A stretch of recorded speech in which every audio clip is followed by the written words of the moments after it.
By early 1945, Königsberg stood alone, an island of stone and fire surrounded by the advancing Red Army. Once the proud capital of East Prussia, birthplace of philosophers and kings, it had become a fortress city bracing for annihilation. Snowmelt turned the fields around it into gray, frozen swamps, where burnt-out tractors and shattered horse carts marked the path of retreating civilians. The city's ancient gates, built to withstand medieval sieges, now faced artillery far beyond anything their architects could have imagined. Inside the walls, life had narrowed to survival. Tens of thousands of refugees crowded into cellars, schools, and churches, seeking warmth beside dying coal stoves. The smell of smoke and wet wool hung over everything. German officers inspected the city's defenses with grim precision, the forts, trenches, and concrete bunkers built before the First World War. They knew these lines were outdated, but they hoped they would slow the Red Army long enough for miracles that would never come. Soviet reconnaissance units watched the fortress from the forests and ruined villages that ringed it. To them, Königsberg represented the last major obstacle before the Baltic coast, the final stronghold of Prussian power. Orders were clear. The city was to be taken, completely and without delay. When the first shells landed, the ground shook like an earthquake. Windows burst inward. Refugees crouched beneath blankets as dust drifted from ceilings. The battle for Königsberg had begun. Through January and February, the Red Army closed its ring around the city. Soviet infantry advanced through snow-choked forests, bypassing strong points and cutting supply routes. Tank brigades rolled across frozen rivers, engines growling in the bitter wind. By the end of winter, Königsberg was trapped, a pocket of resistance cut off from the world. Inside, discipline frayed. Food rations shrank to watery soup and handfuls of black bread. Horses were slaughtered for meat. Civilians fainted in queues that wrapped around ruined courtyards. Children searched for firewood in bombed-out attics, while old men pushed wheelbarrows of bricks to repair barricades that would be shattered again within a day. German command tried to project confidence. Posters proclaimed, "Königsberg hält." Königsberg holds, even as shells fell hourly. The city's defenders knew the truth. Ammunition was dwindling, and morale was collapsing as fast as the buildings. On the Soviet side, commanders prepared for the final push. Artillery spotters mapped every block. Engineers assembled pontoon bridges for the assault across the Pregel River. Soldiers warmed their hands over barrel fires, staring at the distant glow of the burning city. The long-awaited storm was near. The attack began before dawn, with a barrage that set the horizon on fire. Entire districts vanished in clouds of dust and splintered masonry. The Red Army surged forward, crossing the Pregel under machine gun fire, their assault boats rocking violently in the icy current. Flames reflected on the water like fractured mirrors as German defenders fired from bunkers wedged between collapsed warehouses. On the riverbanks, the fighting turned into chaos. Soviet flamethrower teams advanced beneath covering fire, clearing trenches and bunkers room by room. German units counterattacked in desperate bursts, squads of grenadiers emerging from smoke-filled alleys, firing until their last magazines ran dry. The noise was overwhelming. Artillery, shouts, the roar of collapsing roofs. Yet despite the resistance, Soviet troops established bridgeheads on the northern and southern banks. By noon, tanks rumbled across makeshift crossings, pushing deeper into the city. German lines buckled. Reports of breakthroughs flashed across radios already crackling with interference. The fate of Königsberg was slipping out of German hands. The Red Army's next objective was the Altstadt, Königsberg's historic heart, once filled with markets, universities, and ornate stone facades. Now it burned like a funeral pyre. Wooden rooftops blazed from incendiary strikes. Entire streets glowed red, casting flickering shadows across Soviet soldiers as they advanced through drifting ash. Civilians stumbled between ruins, coughing from smoke, clutching bundles of clothes and family heirlooms. Some begged Soviet troops for protection, others hid in cellars, too terrified to emerge. German defenders used the narrow streets to their advantage, ambushing from archways and upper floors. Every block was a battle, every doorway a fortress.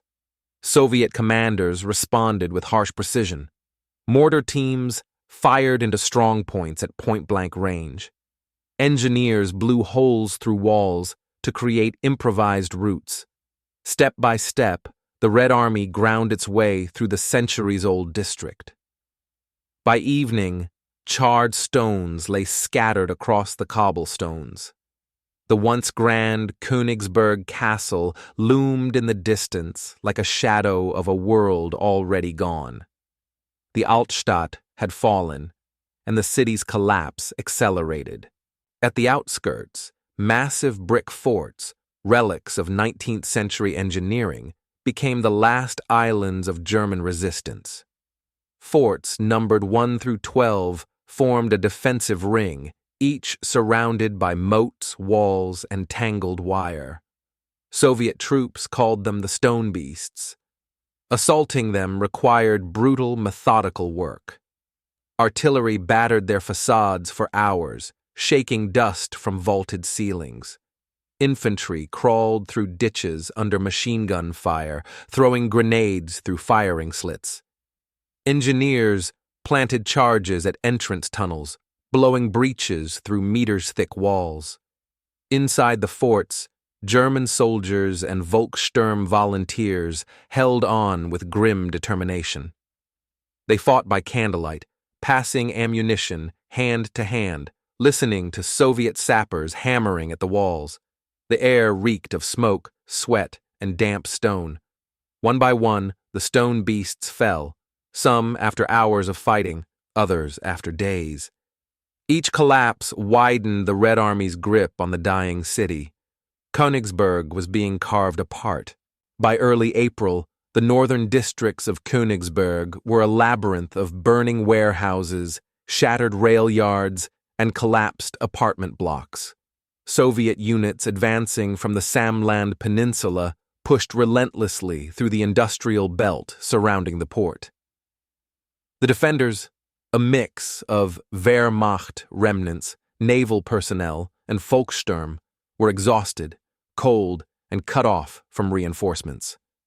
Street by street, the Soviets applied pressure. Their assault groups advanced through shell-created gaps in factory walls, bypassing barricades and isolating German strongpoints. Smoke hung so thick over the docks that troops moved by memory, feeling their way along twisted rails and debris. When the wind shifted, the city's ruins briefly appeared through the haze like a ghostly silhouette. German units attempted counterattacks, but their strength was spent. Ammunition ran low, radios malfunctioned, commanders received only fragments of orders.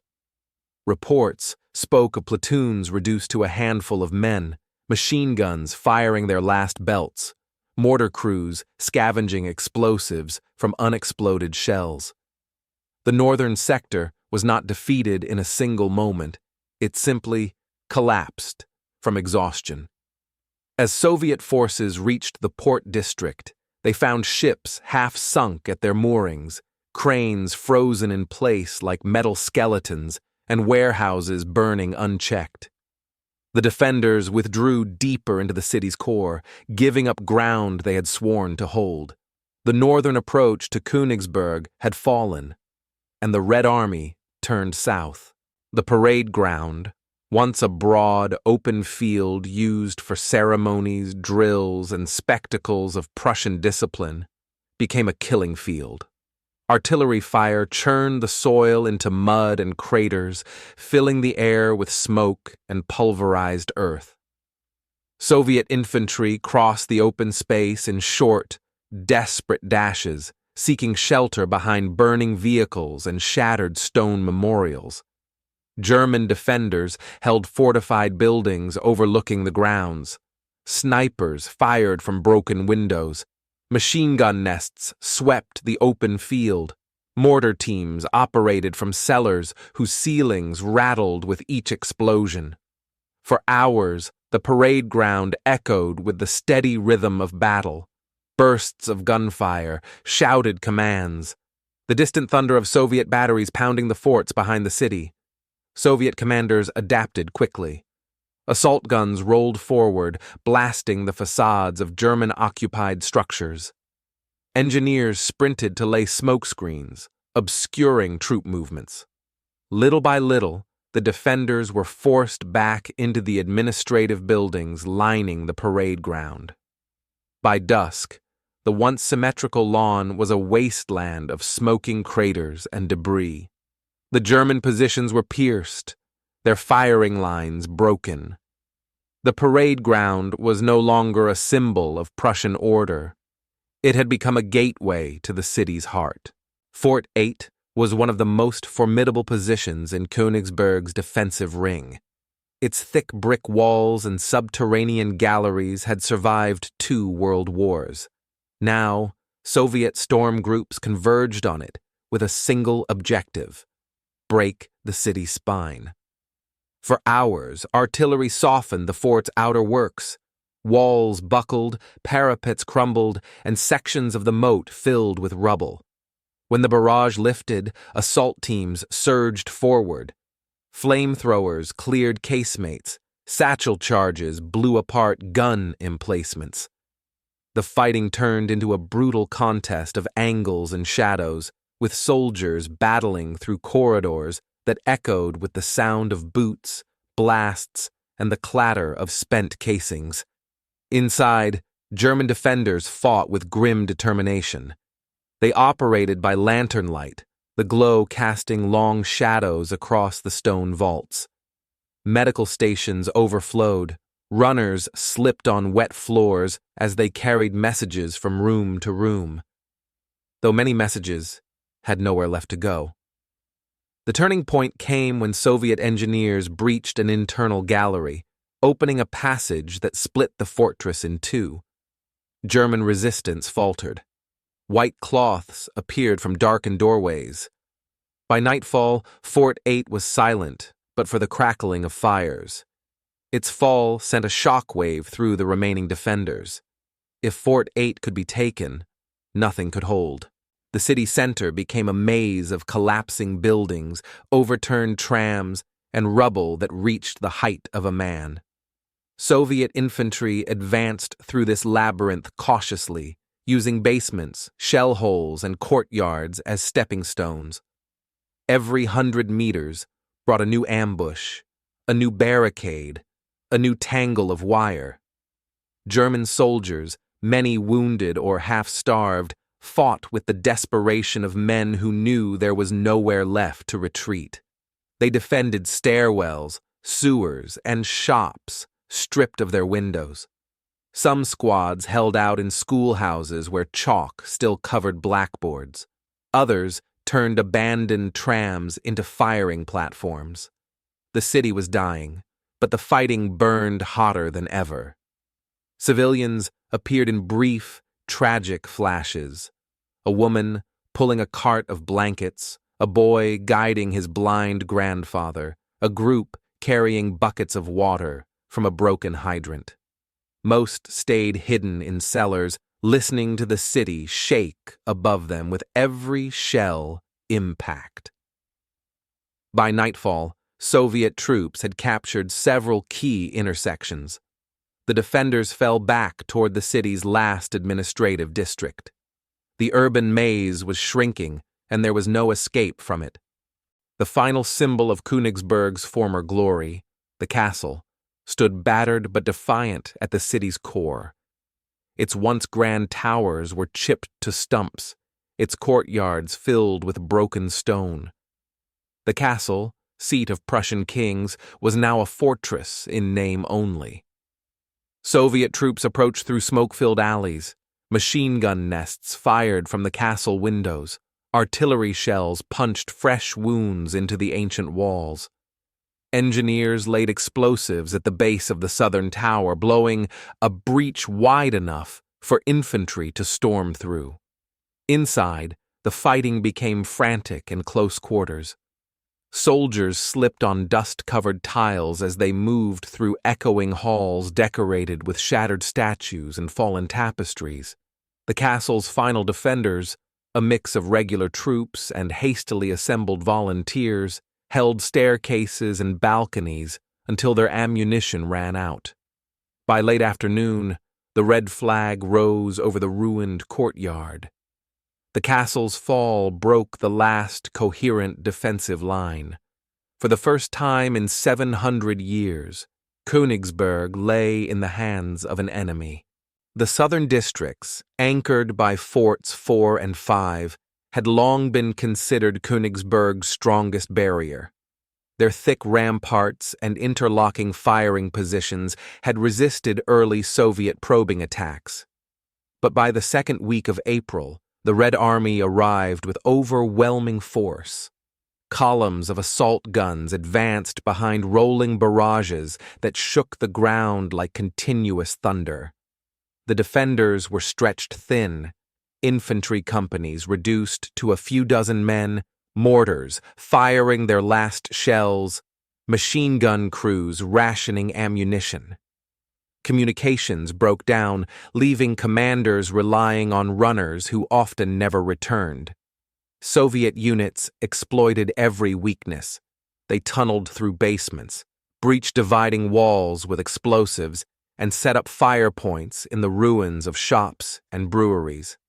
When Fort V's main gate finally collapsed under a direct artillery hit, Soviet storm groups surged through the breach.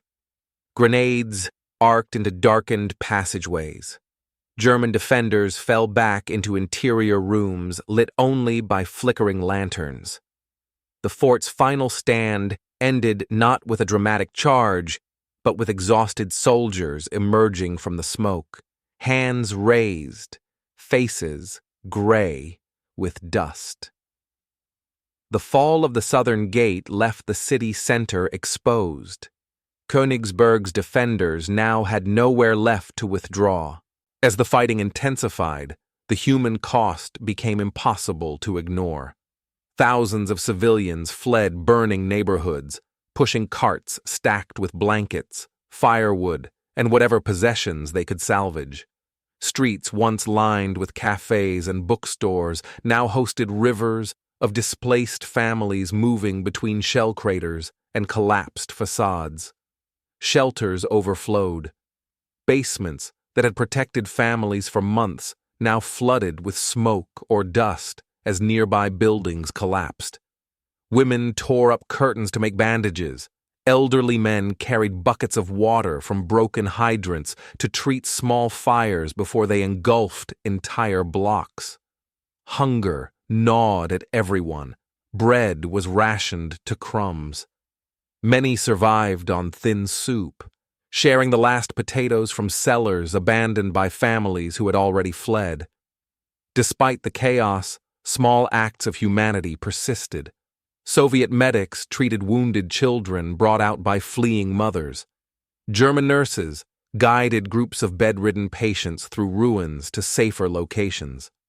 Civilians whispered prayers in churches where stained glass lay shattered across pews. Refugees moved like shadows through a city losing its shape, its history, its identity. Königsberg, once a proud Prussian capital, was becoming unrecognizable even to those born there. By April 8th, the defenders formed one last line around the central district. What remained of the garrison, Wehrmacht infantry, naval artillery crews, police units, and scattered Volkssturm gathered behind makeshift barricades built from bricks, furniture, and the wreckage of trams. Officers barked orders that echoed through empty boulevards, though few believed the city could still be held.